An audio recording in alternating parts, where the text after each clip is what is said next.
You chose the right place for you and you are ready to settle in and move to Merida, Yucatan or the Yucatecan Coast. You want to know more? Perfect, you are in the right place. Welcome to Jesus Gastelum, your Mayan Realtor.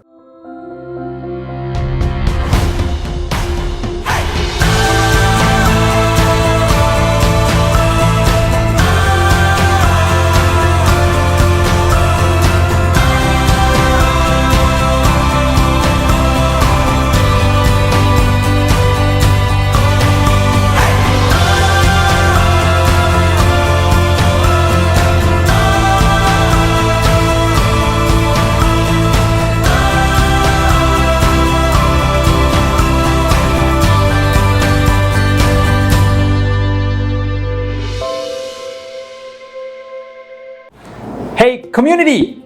I am thrilled because we are moving along through this different journey to knowing a little bit more about myself, about home and investment, about Merida Yucatan, about what it takes, right, to choose the right place for you. And yes, if you already choose the right place for you, obviously, let's think that you could be doing this in two ways. One of them, abroad. We have different clients that don't need to travel here to Merida or the Yucatecan Coast, and by doing some videos and all these showings using all the technology, it's more than welcome to be making a decision through that channel, right? And there's some other clients that don't like this type of decision making, and they prefer, or rather, to travel all the way into Merida and let's go to the Yucatecan Coast and make a decision, or obviously showing around the whole city, the properties, and after really, getting a glimpse in real lens about the city, the properties, then they can decide. Yes, those are the two options, but now let's think that you already make a decision, right? It could be both ways. What you should be aware of, right? Well, we should be aware of the legal steps that you should be thinking and the cost, and then you should be obviously thinking about how to obviously move from your city into Merida, Yucatan, and what things you should be aware of, okay? So let's start from the legal side and point of view and cost, right? From the legal perspective, you should be, as I already mentioned in the last video, that the trust is the right legal path that you should follow to acquire your property. It doesn't matter if it's going to be in the Yucatecan Coast or in Merida, in anywhere neighborhood you chose. So yes, you should be aware of that cost. Just for the trust, as I mentioned, let's think about like $1,000 for opening the first, and then the annual admin fee that is going to be between $600 up to $750 per year, and that's for the cost for just the trust. But you should be aware of that there's going to be as well a cost that you should be aware of in terms of taxes and the admin cost of acquiring your property. So how much, Chuy? Perfect. You should be aware of that right now. These legal terms, depending on the municipality that you're acquiring your property, it will be the tax, because that's how it's structured in Mexico, right? I would say that in general terms, so you are aware of, the purchaser, it's always entitled that you will be paying an acquisition tax, right? And then you will be paying admin taxes. Well, no, not taxes, admin expenses, and a purchasing tax and all the admin fees that you will be paying. You should be thinking that depending on the amount, and if you're in Merida, Yucatan, it could go between a 3.5 up to 6% of the total amount that you should be paying, right?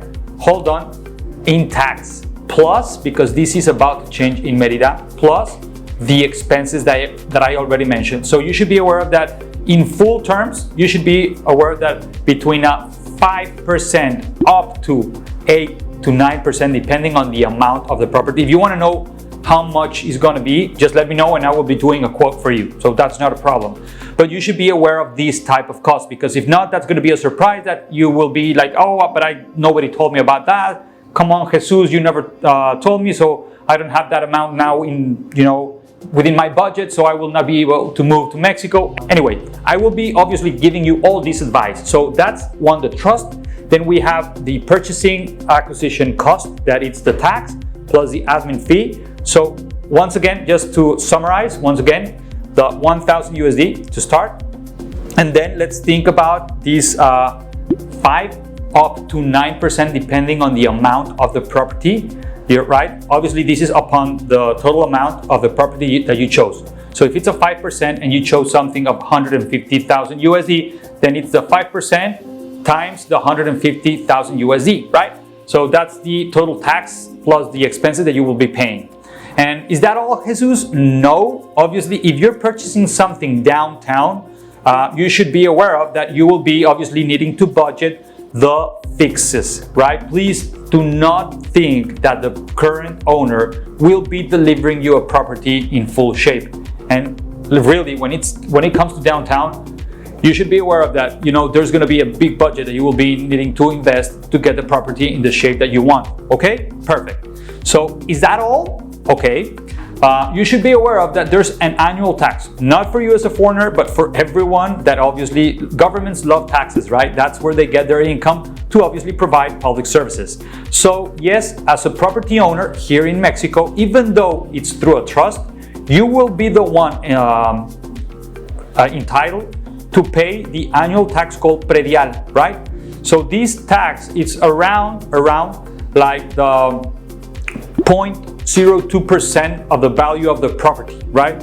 So let's think about a property that is 200,000 USD. Once again, 200,000 USD. So the predial tax that you will be paying it's around 300 USD. 300 USD. Oh, imagine that. That was crazy nonsense. Anyhow, funny stuff. So that will be the cost that you will be aware of, that you should be obviously thinking of. And as well, another type of cost that you should be obviously thinking of is your move, right? We have a special company that is always taking care of our clients, mainly from the US or Canada. They can take care of your move all the way from your city in the US up into Merida, Yucatan, and they can give you a quote. If you want a quote on that as well, we can put you in contact with the right person from Telsa, and they will take care of you. They've been helping a lot of people moving from Mexico into the US or from the US up into Mexico, and they can help you with a lot of different services from banks, schooling, and stuff like that. Imagine that. So it's a really nice, cool partnership that we have with Telsa. As well, I will offer the information here in the description. So for more information, just let me know as well, and I can help you out with the meeting with them. So you should be aware of that as well. So that's like the legal part. Everything will be signed in a notary, as we already mentioned.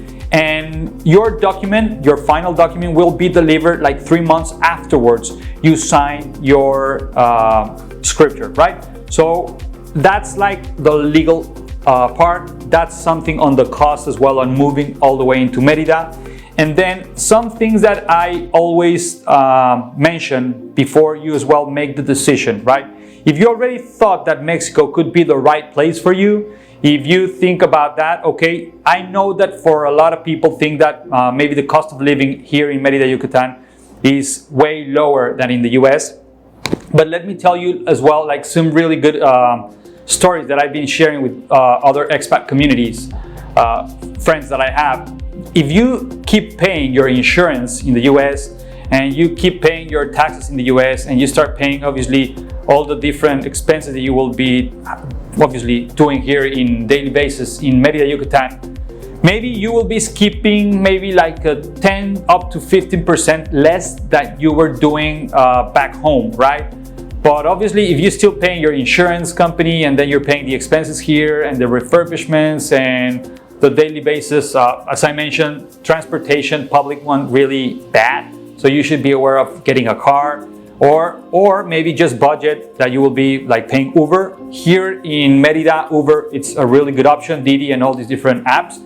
In the Yucatecan Coast, you need a car, right? Because there's no Uber, there's no Didi, and taxis and stuff like that, they take a long time. So if you're in a rush and you need to move from one spot to the other, it will take a long time. So my suggestion is to invest in a car. It's up to you if you get a fancy car or a normal car.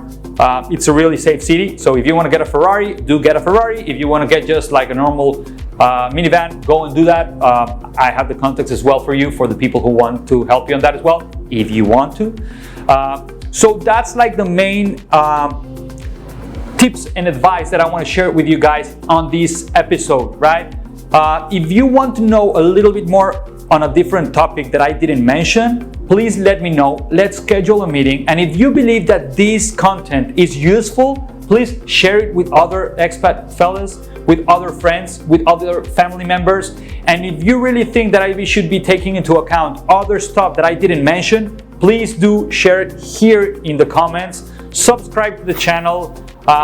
Put smiley faces, good comments if you believe so, or if you think that I really missed and skipped something, as I mentioned, please as well share it, because your mentions, your comments really put all the different strength that I need to really increase and obviously to put much more effort into the content that I'm sharing with you guys. So thank you so much for being here, and don't miss the next episode as well, because we will be talking about, okay, once you already reach all these different journey, then finally, yes, if something doesn't work out and you need to sell your house, and now you want to know what's gonna happen if that, you know, it's one of the cases that you need to go back home or travel elsewhere or move somewhere else because you didn't fall in love at the end in Merida, Yucatan. That's not a problem. I will explain how can we help you without a problem in selling your home, because it's not a problem. Actually, it's just one more step that if you need it, we are here to help you guys. So you should jump into the next episode. Thank you so much for following us. Remember, subscribe, share, and please do send me a message if you feel that I can help you. I'll be more than glad, with this beautiful English accent and all the knowledge and all the teammates that I have, to help you to come and live into this beautiful paradise. And why not have a cool grab of beer? I love rum, so please do bring me rum. No, just kidding. So thank you so much for following me, and keep you posted.